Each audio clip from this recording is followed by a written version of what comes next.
Hello everyone, welcome to RK tutorial. Friends, ఈరోజు మనం daily current affairs మరియు జీకేలో భాగంగా 6వ తారీఖు 7వ తారీఖు మార్చ్ 2024కు సంబంధించిన కరెంట్ అఫైర్స్ చూద్దాం. చాలా ఇంపార్టెంట్ బిట్స్ ఉన్నాయండి.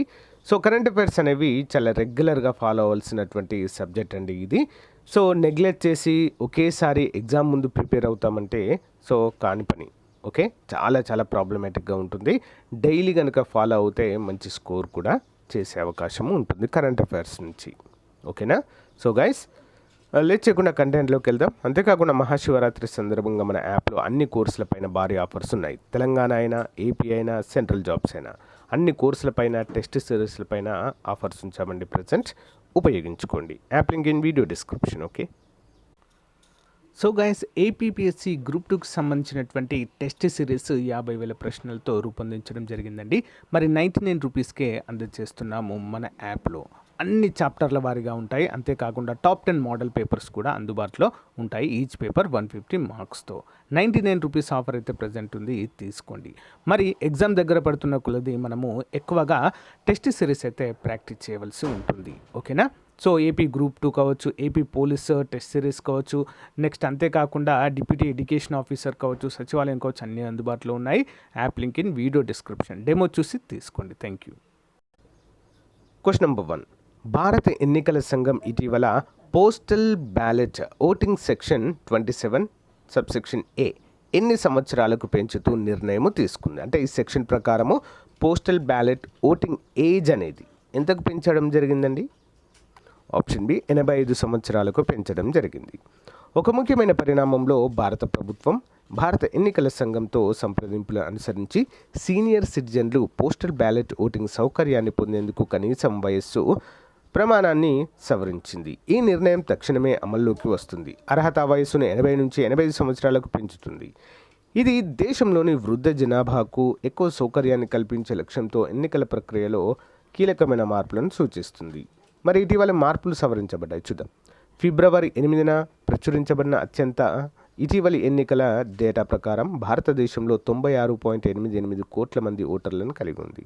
మరి 80 ఏళ్లకు పైబడిన వారు 1.85 కోట్ల మంది పౌరులు ఉన్నారు. సవరించిన ఎన్నికల నియమావళి 1961 ప్రకారం సీనియర్ సిటిజన్ల నిర్వచనానికి అర్హులు. మరి postal ballot voting section 27 subsection ఈలో మునుపటి 80 ఏళ్ల థ్రెషోల్డ్ స్థానంలో 85 ఏళ్ల పైబడిన వారికి మాత్రమే చేర్చాలని నవీకరించడం జరిగింది. ఇంపార్టెంట్ క్వశ్చన్ అండి, గుర్తుంచుకోవాలి. Next one. 20వ శతాబ్దపు భారతీయ ఆధునిక మరియు సమకాలీన కళల యొక్క సమగ్ర documentation the gems of Indian art పుస్తకాన్ని ఆవిష్కరించిన కేంద్ర మంత్రి క్రింది వారిలో ఎవరు? ఆన్సర్ ఆప్షన్ అండి, పై వారందరూ. నితిన్ గడ్కరీ, అర్జున్ రామ్ మేఘ్వాల్, ఎస్పిఎస్ బఘేల్ అనేటువంటి వారు. చూద్దాం. హరీష్ కుల్లార్ యొక్క 20వ శతాబ్దపు భారతీయ ఆధునిక మరియు సమకాలీన కళల యొక్క విస్తృతమైన సేకరణ యొక్క సమగ్ర documentation the gems of Indian art ప్రారంభం. దాదాపు 300 పేజీల ఈ పుస్తకాన్ని మంత్రులు నితిన్ గడ్కరీ, అర్జున్ మేఘ్వాల్ మరియు ఎస్పిఎస్ బఘేల్ భారత కళారంగంలో కీలక ఘట్టంగా ఆవిష్కరించడాన్ని చూడవచ్చు. Question number 3. కేంద్ర రక్షణ మంత్రి శ్రీ రాజ్నాథ్ సింగ్ మార్చ్ 5, 2024న చోలా పేరుతో ఎక్కడ ఉన్న నావల్ వార్ కాలేజీలో కొత్త అడ్మినిస్ట్రేటివ్ అండ్ ట్రైనింగ్ భవనాన్ని ప్రారంభించారు. ఎక్కడుందండి? Option A, Goa. ఎక్కడండి? గోవాలో. రక్షణ మంత్రి శ్రీ రాజ్నాథ్ సింగ్ మార్చ్ 5, 2024న గోవాలోని నావల్ వార్ కాలేజ్లో కొత్త అడ్మినిస్ట్రేటివ్ అండ్ ట్రైనింగ్ భవనాన్ని ప్రారంభించారు. చోళ అని పేరు పెట్టబడిన ఆధునిక భవనం చోళ రాజవంశం యొక్క శక్తివంతమైన సముద్ర సామ్రాజ్యానికి నివాళులు అర్పించింది. ప్రాచీన భారతదేశం ఈ సంఘటన ఎన్డబ్ల్యూసి చరిత్రలో ఒక ముఖ్యమైన మైలురాయిగా గుర్తించబడింది. సైనిక విద్యలో నైపుణ్యం మరియు సముద్ర ఆలోచనలను పెంపొందించడంలో దాని నిబద్ధతను బలోపేతం చేసింది. Next one. భారతదేశంలో ప్రతిష్టాత్మకంగా ప్రారంభించిన మొట్టమొదటి ఆసియా రివర్ రాఫ్టింగ్ ఛాంపియన్షిప్లకు ఆతిథ్యం ఇవ్వనున్న నగరం ఏంటండి? ఆసియా రివర్ రాఫ్టింగ్ అంటే నదులలో చిన్న చిన్న బోట్లతో సాహసోపేతమైనటువంటి క్రీడ అండి ఇది. ఓకేనా? మరి దీనికి ఆతిథ్యం ఇవ్వనున్నట్టు నగరం ఏంటి అంటే ఆప్షన్స్ అండి, సిమ్లా. సిమ్లా యొక్క సుందరమైన పట్టణం మొట్టమొదటి ఆసియా రివర్ రాఫ్టింగ్ ఛాంపియన్షిప్లకు కేంద్ర వేదికగా మారింది. సో దీనిని అధికారికంగా మార్చి 4, 2024 ముఖ్యమంత్రి సుఖ్విందర్ సింగ్ సుఖు ప్రారంభించారు. మరి నీటిపై పోటీ మరియు సహకారం. ఈ ఛాంపియన్షిప్ సున్ని ప్రాంతంలోని బసంతపూర్ సమీపంలోని సట్లైజ్ నదిపై మార్చి 4 నుండి 9, 2024 వరకు జరుగుతుంది. Nepal, Bhutan, Sri Lanka, Iran, Iraq, Tajikistan, Kazakhstan మరియు ఇండోనేషియా వంటి దేశాల నుంచి వచ్చిన సుమారు 20 మంది జాతీయ మరియు అంతర్జాతీయ జట్లు పాల్గొంటున్నాయి ఇందులో. Next one, question number 5. భారతదేశంలో మొట్టమొదటి అండర్ వాటర్ మెట్రో ఇటీవల ప్రధాని నరేంద్ర మోదీ ఏ నగరంలో ప్రారంభించారు? ఎక్కడండి? కలకత్తా. ప్రధానమంత్రి నరేంద్ర మోదీ భారతదేశం యొక్క అగ్రగామి నీటి అడుగున మెట్రో రైలు సేవలను కోల్కతాలో ప్రారంభించారు. ఇది దేశం యొక్క మౌలిక సదుపాయాలు మరియు పట్టణ అభివృద్ధిలో ఒక మైలురాయి విజయానికి నాంది పలికింది. కోల్కతా మెట్రో యొక్క ఈస్ట్ వెస్ట్ కారిడార్లో ముఖ్యమైన భాగమైన ఈ సర్వీస్ పశ్చిమ బెంగాల్ రాజధాని జంట నగరాలైన హౌరా మరియు సాల్ట్ లేక్ మధ్య కనెక్టివిటీని మెరుగుపరచడానికి రూపొందించబడింది. నెక్స్ట్ వన్, భారతదేశపు మొట్టమొదటి నేషనల్ డాల్ఫిన్ రీసెర్చ్ సెంటర్ని అధికారికంగా ఇక్కడ ప్రారంభించారు. ఇంపార్టెంట్ క్వశ్చన్ అండి. ఆప్షన్ సి పాట్నా అండి, బీహార్లో. వివరాలు చూద్దాం.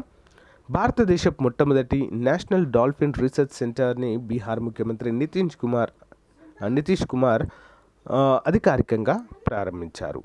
మరి రూపాయలు 30 కోట్లతో నిర్మించిన ఈ మైలురాయి సౌకర్యము పాట్నా యూనివర్సిటీ క్యాంపస్లో గంగా నది ఒడ్డున ఉంది. మరి గంగా డాల్ఫిన్ పరిరక్షణపై దృష్టి. ఎన్డీఆర్సీ యొక్క ప్రాథమిక లక్ష్యము మంచినీటి డాల్ఫిన్ల ప్రవర్తన మరియు జీవావరణ శాస్త్రాన్ని అర్థం చేసుకోవడంలో పరిశోధకులు మరియు విద్యార్థులు సహాయం చేయడం, ముఖ్యంగా అంతరించిపోతున్న గంగా డాల్ఫిన్ని. Question number 7. థామస్ సూల్యోక్ ఇటీవల ఏ దేశ నూతన అధ్యక్షుడిగా ఎన్నికయ్యారు? ఆన్సర్ ఆప్షన్ ఏ అండి, హంగేరీ. చూద్దాం. పిల్లల లైంగిక వేధింపుల కేసులో వివాదాస్పద క్షమాపణతో కూడిన కుంభకోణం మధ్య మునుపటి దేశాధినేత రాజీనామా చేయడంతో హంగేరీ పార్లమెంట్ ఇటీవల కొత్త అధ్యక్షుడిని నియమించింది. హంగేరీ రాజ్యాంగ న్యాయస్థానం మాజీ అధిపతి అయిన థామస్ సూల్యోక్ నియామకము ప్రత్యక్ష అధ్యక్ష ఎన్నికలకు పిలుపునిచ్చే ప్రతిపక్ష పార్టీలలో చర్చకైతే దారితీసింది.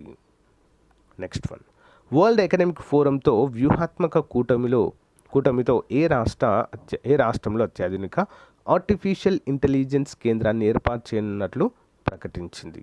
ఏంటంటే వరల్డ్ ఎకనామిక్ ఫోరంతో అంటే డబ్ల్యూఎఫ్తో కలిసి మరి ఏ రాష్ట్రంలో అత్యాధునిక ఏఐ కేంద్రాన్ని ఏర్పాటు చేస్తున్నట్లు ప్రకటించింది?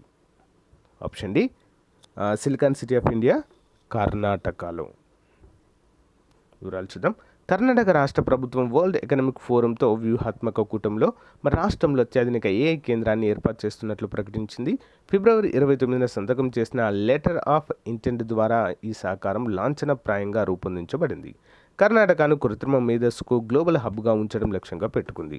రాష్ట్రాన్ని గ్లోబల్ డిజిటల్ మరియు టెక్నాలజికల్ ల్యాండ్స్కేప్లో ఏకీకృతం చేయడంలో ఇది ఒక ముఖ్యమైన దశగా చెప్పుకోవచ్చు.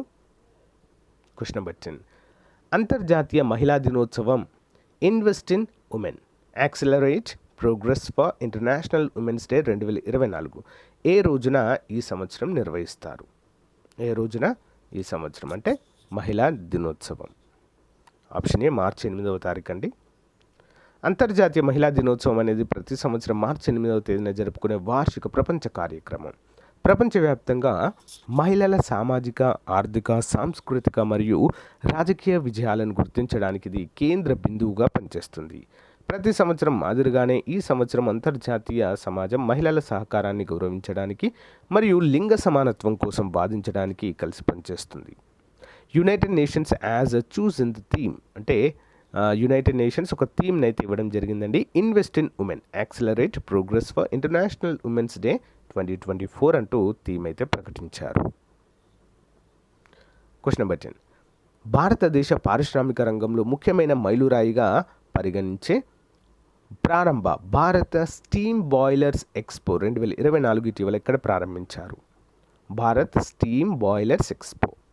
Option A Guwahati, Assam. ప్రారంభ భారత్ స్టీమ్ బాయిలర్ ఎక్స్పో 2024 అధికారికంగా అస్సాంలోని గౌహతిలో ప్రారంభమైంది. ఇది భారతదేశ పారిశ్రామిక ప్రయాణంలో ఒక ముఖ్యమైన మైలురాయిని సూచిస్తుంది.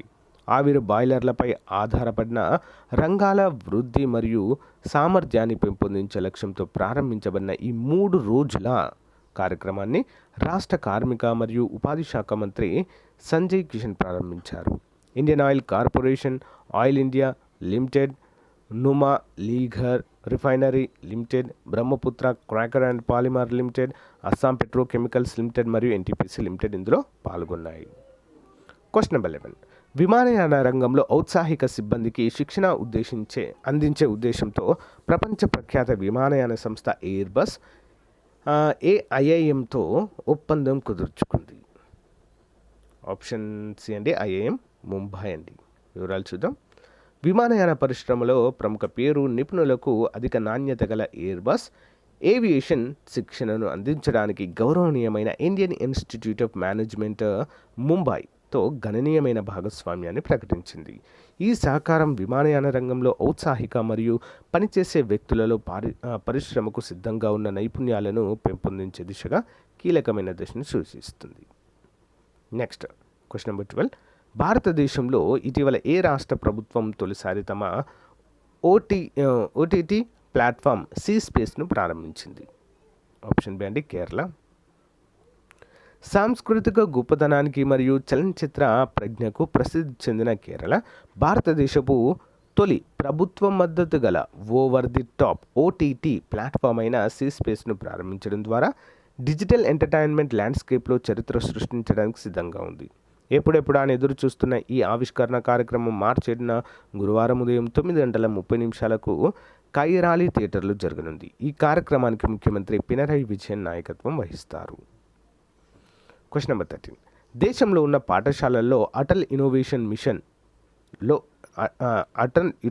మిషన్ భాగంగా ఫ్రాంటియర్ టెక్నాలజీ ల్యాబ్లను FTLSను స్థాపించడానికి ఏ సంస్థతో నీతి ఆయోగ్ జతకట్టిందని? ఇంపార్టెంట్. దేశంలో ఉన్నటువంటి పాఠశాలలో అటల్ ఇన్నోవేషన్ మిషన్లో భాగంగా ఫ్రాంటియర్ టెక్నాలజీ ల్యాబ్లను స్థాపించడానికి నీతి ఆయోగ్తో జతకట్టిన సంస్థ. ఆన్సర్ ఆప్షన్స్ అండి మెటా అండి. మెటా. నీతి ఆయోగ్ మరియు మెటా ఆధ్వర్యంలోని అటల్ ఇన్నోవేషన్ మిషన్ వ్యూహాత్మకంగా ముఖ్యమైన పాఠశాలల్లో ఫ్రాంటియర్ టెక్నాలజీ ల్యాబ్లను స్థాపించడానికి దళాలు చేశాయి. ఈ కార్యక్రమము భవిష్యత్ సాంకేతికతలకు ప్రాప్యతను ప్రజాస్వామీకరించడం మరియు విద్యార్థుల్లో ఆవిష్కరణను పెంపొందించే లక్ష్యంగా పెట్టుకుంది. ఏఐఎం మరియు మెటా భాగస్వామ్య ముఖ్యాంశాలు: సాధికారత, ఇన్నోవేషన్. FTL అటల్ టింకరింగ్ ల్యాబ్ల యొక్క అధునాతన వెర్షన్లు, artificial intelligence, augmentation and virtual reality, block chain, cyber security, robotics, 3D printing మరియు ఇంటర్నెట్ ఆఫ్ థింగ్స్కి సంబంధించిన భాగాలతో సహా అత్యాధునిక మౌలిక సదుపాయాలను కలిగి ఉంటాయంటూ తెలియజేశారు. Next question. భారతదేశ చరిత్రలో మొదటిసారి ఐరిస్ అనే హ్యూమనాయిడ్ టీచర్ను ఏ రాష్ట్రంలో ఇటీవల ప్రారంభించారు? ఐరిస్ అనే హ్యూమనాయిడ్ టీచర్ అండి, అంటే విద్యార్థులకు పాఠాలు చెప్పే టీచర్. ఎక్కడండి? కేరళ. కేరళ పాఠశాలల్లో ఐరిస్ అనే హ్యూమనాయిడ్ టీచర్ పరిచయం చేయబడింది. ఇది విద్యా సాంకేతిక రంగంలో ఒక ముఖ్యమైన మైలురాయిని సూచిస్తుంది.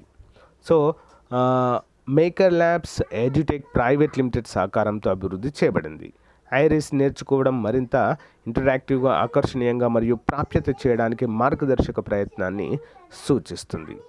ఏ ఫ్యూచరిస్టిక్ అప్రోచ్ టు ఎడ్యుకేషన్. తిరువనంతపురంలో ఉన్న కడువాయల్ తంగల్ చారిటబుల్ ట్రస్ట్ ఆధ్వర్యంలో KTCT higher secondary school AI power టీచర్ని నియమించిన కేరళ మొదటి విద్యాసంస్థగా అవతరించింది. Additional questions.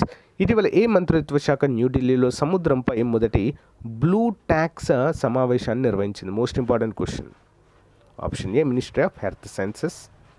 నెక్స్ట్, ఇటీవల వార్తల్లో కనిపిస్తున్న నావా షేవా పోర్ట్ ఏ రాష్ట్రంలో ఉంది? Option A Maharashtra. ఇటీవల ఏ దేశంలో తన రాజ్యాంగంలో అబార్షన్ హక్కును చేర్చిన మొదటి దేశం అయింది? ఆప్షన్ బి అండి ఫ్రాన్స్. Important question. ఇటీవల రిటైర్మెంట్ ప్రకటించిన సాయి ప్రణీత్ క్రీడతో సంబంధం కలిగి ఉన్నారు? బ్యాడ్మింటన్. ఇటీవల ఆసియన్ రివర్ రాఫ్టింగ్ ఛాంపియన్షిప్ ఎక్కడ నిర్వహించబడింది? ఎక్కడండి? సిమ్లా. ప్రాజెక్ట్ సీబర్డ్ భారతదేశ అతిపెద్ద నౌకాదళ మౌలిక సదుపాయాల ప్రాజెక్ట్ ఏ రాష్ట్రంలో ఉంది?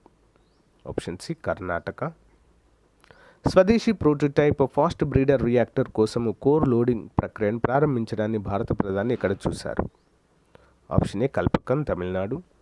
ప్రపంచ బ్యాంక్ మహిళలు, వ్యాపారము మరియు న్యాయ సూచిలో భారతదేశం యొక్క ర్యాంక్ ఎంత? ఆప్షన్ బి అండి 113. ఇటీవల వార్తలు కనిపించే ఈ కిసాన్ ఉపాజ్ నిధిని ఏ మంత్రిత్వ శాఖ ప్రారంభించింది? ఇంపార్టెంట్ క్వశ్చన్ అండి. ఆప్షన్ బి వినియోగదారుల వ్యవహారాల మంత్రిత్వ శాఖ, ఆహారం అండ్ ప్రజా పంపిణీ విభాగము. ఇటీవల సంచార్ సాథీ పోర్టల్లో డిజిటల్ ఇంటెలిజెన్స్ ప్లాట్ఫారం మరియు చక్షు సౌకర్యాన్ని ఏ మంత్రిత్వ శాఖ ప్రారంభించింది? ఆప్షన్ సి కమ్యూనికేషన్ మంత్రిత్వ శాఖ. Daily GK question series. 8 డిగ్రీల ఛానల్ క్రింది వాటిలో ఏ దీవులను విడదీస్తుంది? ఆప్షన్ డి లక్షద్వీపులు మరియు మాల్దీవులు. నెక్స్ట్, ముంబై నగరాన్ని ఏ దీవిపై నిర్మించారు? ఆప్షన్ బి అండి సాల్సెట్ దీవి. లక్షద్వీపుల్లో అతిపెద్ద దీవి ఏది? ఆప్షన్ బి అండి మినికాయ్ దీవి. డంకన్ ఛానల్ క్రింది వాటిలో ఏ దీవులను వేరు చేస్తుంది? ఆప్షన్ ఏ అండి అండమాన్, దక్షిణ అండమాన్, లిటిల్ అండమాన్. వాండూర్ రక్షిత సముద్ర జీవ వర్ణమండలం ఏ దీవుల్లో ఉంది? ఆన్సర్ ఆప్షన్ ఏ అండి అండమాన్ నికోబార్. స్థానికంగా కాయల్స్ అని పిలిచే బ్యాక్ వాటర్స్ మండలం ఏ తీర మైదానంలో ఉంది? ఆప్షన్ బి మలబార్ తీర మైదానం, కేరళలో ఉంటుంది. పశ్చిమ తీరంలో అతి విశాలమైన తీర మైదానం ఏది?